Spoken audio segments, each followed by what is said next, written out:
যে নারী রান্না করার সময় তিনটি কাজ করবে ওই নারীর কপাল খুলে যাবে। আল্লাহ পাক রব্বুল আলামিন ওই নারীকে সম্পদশালী বানিয়ে দিবেন। আল্লাহ পাক রব্বুল আলামিন ওই নারীর ঘরে বরকত নাজিল করবেন। ওই নারীর ঘরে আল্লাহ পাক রব্বুল আলামিন রহমত নাজিল করবেন। অনেক মা বোনেরা এখন কিন্তু সংসারের ভিতরে সুখ চান, শান্তি চান, ঘরের ভিতরে রহমত চান, বরকত চান। বিশেষ করে যে সমস্ত নারীরা সংসারে বরকত চান তারা কিন্তু অবশ্যই এই তিনটি কাজ করবেন। দেখবেন আপনার ঘরের ভিতরে শান্তি আসবে এবং আপনার রান্না সুস্বাদু হবে এবং আপনার রান্না যারা খাবে তারাই আপনার প্রশংসা করবে। আমরা অনেকেই কিন্তু নিজের প্রশংসা শুনতে চাই এবং অনেকেই আমরা ঘরের ভিতরে বরকত চাই, রহমত চাই। এজন্য আমরা এই তিনটি কাজ করব। নাম্বার ওয়ান, এক নাম্বার হচ্ছে আপনি যখনই রান্নাঘরে প্রবেশ করবেন তখন আপনি সালাম দিবেন। মনে রাখবেন রান্নাঘরে কিন্তু চুলা আছে। এই চুলা, গ্যাসের চুলা বলেন আর যেই চুলাই বলেন, এই চুলা থাকার কারণে যখন আপনি রাতের বেলা সেখানে থাকেন না, এখানে কিন্তু জিন জাতি থাকার সম্ভাবনা আছে। এই জন্য যখনই আপনি রান্নাঘরে ঢুকবেন তখনই সর্বপ্রথম এক নাম্বার কাজ করবেন, সালাম দিবেন, আসসালামু আলাইকুম ওয়া রাহমাতুল্লাহ। কেউ থাকুক আর না থাকুক, ঘরে যখনই প্রবেশ করবেন, যদি ঘরে কেউ নাও থাকে তারপরে সালাম দিবেন, কারণ ঘরের ভিতরে অনেক সময় শয়তান থাকে। আপনার সালাম দেওয়ার কারণে সেই শয়তান সেখান থেকে বের হয়ে যাবে। শয়তান আপনার ঘরের ভিতরে আর বসবাস করতে পারবে না, সেখান থেকে শয়তান বের হয়ে যাবে। আল্লাহ পাক রব্বুল আলামিন নিজে বলে দিয়েছেন, কোরআন খুলেন, আল্লাহ পাক রব্বুল আলামিন বলছেন 18 নম্বর পারা 17 নম্বর পৃষ্ঠার 13, 14, 15 নম্বর লাইন, সূরাতুন নূরের 61, 61 নম্বর আয়াতে রব্বুল আলামিন বলেন, ফাইদা দাখালতুম বুয়ুতান ফাসাল্লিমু আলা আনফুসিকুম তাহিয়াতাম মিন ইনদিল্লাহি মুবারাকাতান তাইয়্যিবা।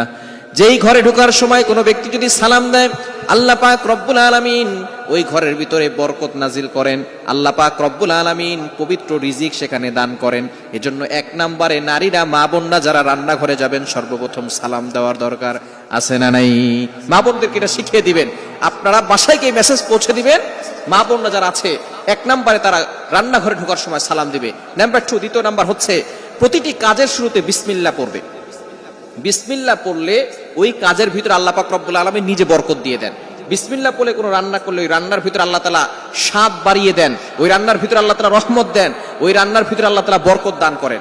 কিন্তু বর্তমান আমাদের সমাজের ম্যাক্সিমাম নারীরা রান্না করার সময় ডিজে গান শুনে, রান্না করার সময় হিন্দি গান শুনে, ইংলিশ গান শুনে, তারা ড্যান্স করে আর রান্না বান্না করে, যার কারণে ঘরের ভিতরে কোনো বরকত থাকে না। খবরদার, গান শুনবেন আর রান্না বান্না করবেন আর চিন্তা করবেন ঘরের ভিতরে বরকত নাই কেন।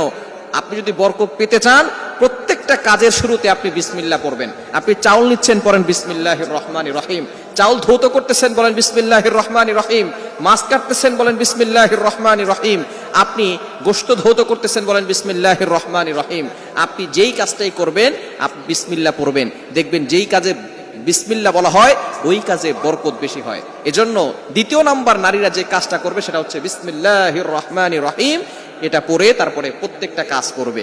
আল্লাহ তাআলা ওই ঘরের ভিতরে বরকত দিবেন, খাবারে বরকত দিবেন এবং খাবারের স্বাদ আল্লাহ তাআলা বাড়িয়ে দিবেন। 3 নাম্বার কাজ হচ্ছে বেশি বেশি করে দুরূদ শরীফ পাঠ করবেন। দুরূদ শরীফ পড়লে আল্লাহ বিপদ থেকে হেফাজত করেন, ওই ঘরের ভিতরে আল্লাহ পাক রব্বুল আলামিন বরকত নাজিল করেন। দুরুদের অনেক ফজিলত আছে। যে ব্যক্তি নবীজি সাল্লাল্লাহু আলাইহি ওয়াসাল্লামের উপরে একবার দুরূদ পাঠ করবে, আল্লাহ পাক রব্বুল আলামিন তার উপরে 10 বার রহমত নাজিল করবেন। শুধু তাই নয়, আল্লাহ তাআলা তার 10টি গুনাহ মাফ করে দিবেন, 10টি মর্যাদা বাড়িয়ে দিবেন। এজন্য দুরুদে ইব্রাহিম, সবচেয়ে ফজিলতপূর্ণ দুরুদ হচ্ছে দুরুদ ইব্রাহিম। আমরা দুরুদ ইব্রাহিমটা পড়ার চেষ্টা করব এবং বিপদ আপদ থেকে বাঁচার জন্য, ঘরের ভিতরে বরকত আনার জন্য বেশি বেশি করে ঘরের ভিতরে দুরুদ পাঠ করব। মা বোনরা শুধু নিজেরা পড়বেন না, আপনার সন্তানকেও দুরুদ পড়া শিখাবেন।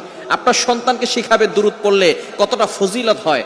যে ব্যক্তি নবী সাল্লাল্লাহু আলাইহি ওয়াসাল্লামের উপর দুরুদ পড়বে তার প্রতি অনেক ফজিলত রয়েছে এবং আল্লাহ পাক রব্বুল আলামিন প্রটেক্ট ফ্রম অল অ্যাক্সিডেন্ট, সকল দুর্ঘটনা, অ্যাক্সিডেন্ট থেকে আল্লাহ পাক রব্বুল আলামিন তাকে হেফাজত করবেন। সুতরাং মা বোনরা ঘরের ভিতরে এই 3টি কাজ করবেন, আপনার কপাল খুলে যাবে, সম্পদে বরকত আসবে, আপনার রিজিকে বরকত আসবে, ঘরের ভিতরে রহমত আল্লাহ তাআলা বৃষ্টির মতো নাজিল করে দিবেন। আল্লাহ তাআলা আমাদের প্রত্যেকটা সংসারের মা বোনদেরকে এই 3টি আমল করার তৌফিক দান করেন।